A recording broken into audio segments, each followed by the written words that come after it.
I was journaling yesterday and something really interesting came up. Every so often, I write a list in my journal called As Soon as Possible I Want to Attract. Then I write down 10 things that I'd like to see happen in my life. Some are financial, some are relationship goals, some are personal growth goals, some are just things that would make life a little more enjoyable. And I've been doing this for the last couple years. And it's worked surprisingly well. Not because everything magically appears overnight, but because things have a strange way of showing up once I become intentional about them. While I was thinking about all of that yesterday, another thought popped in my head. I realized I've already met my health insurance deductible for the year, which means I could technically go back to therapy for free for the rest of the year. And my immediate reaction was, do I actually need to? Now, before anyone gets upset, this isn't a video against therapy. Therapy has helped a lot of people, including myself. It has helped me understand things about myself at different points in my life, and I think therapy can be incredibly valuable. But it got me thinking about something. What's the difference between therapy and coaching and what I talk about on this channel when I say master your state? Because they're not all exactly the same thing. Therapy often helps us understand where our patterns come from. It helps us process experiences. It helps us make sense of things that happen to us. Sometimes that's exactly what we need. Sometimes we can't move forward until we understand what we're carrying. And then there's coaching. Coaching is usually focused on where you're going, your goals, your habits, your vision, your future. A coach isn't usually asking, what happened to you when you were 7? They're asking you things like, what are you going to do next Tuesday?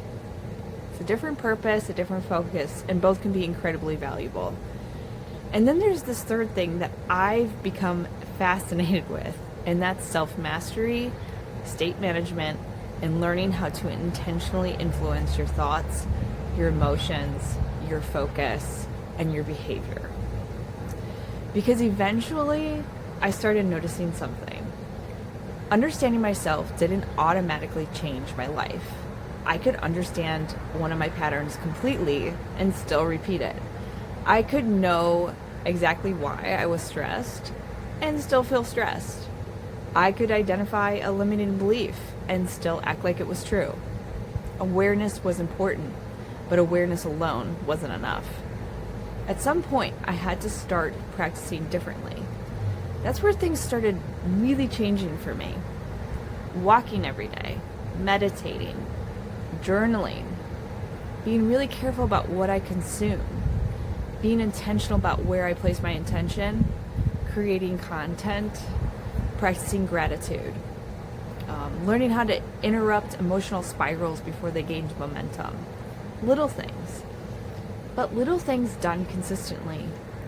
And over time, I started noticing that my emotional baseline was changing. Not because life was perfect, and not because problems disappeared, but because I was becoming different. And that brings me back to that journal list, the as soon as possible I want to attract list. Some people would call that manifestation, and you know what, maybe it is. But I think there's something else happening too. When you repeatedly focus on something, your brain starts paying attention to it. You begin noticing opportunities, resources, connections, ideas, possibilities that were always there but weren't visible to you before. Your attention changes, and when your attention changes, your behavior often follows. And when your behavior changes, your results start changing too. That's one of the reasons I believe so strongly in mastering your state. Because your state influences what you notice. It influences your decisions. It influences your relationships. It influences your confidence. And most importantly, it influences your future.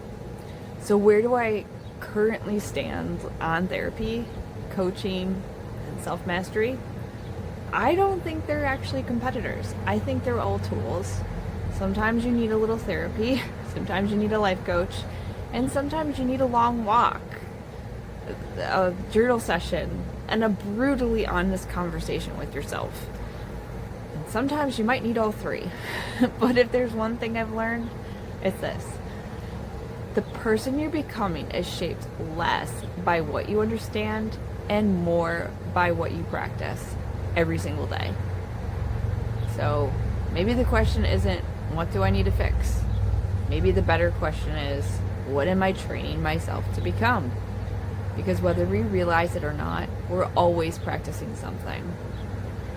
Master your state. Follow for more. I love you. Bye. If this helps shift your state even a little, there's another video right here that will take you deeper. And if you're working on mastering your mindset, your energy, your life, I'd love to have you here. So make sure you subscribe. How you think is how you feel, and how you think and feel is exactly what you get. So master your state, and what you seek will follow.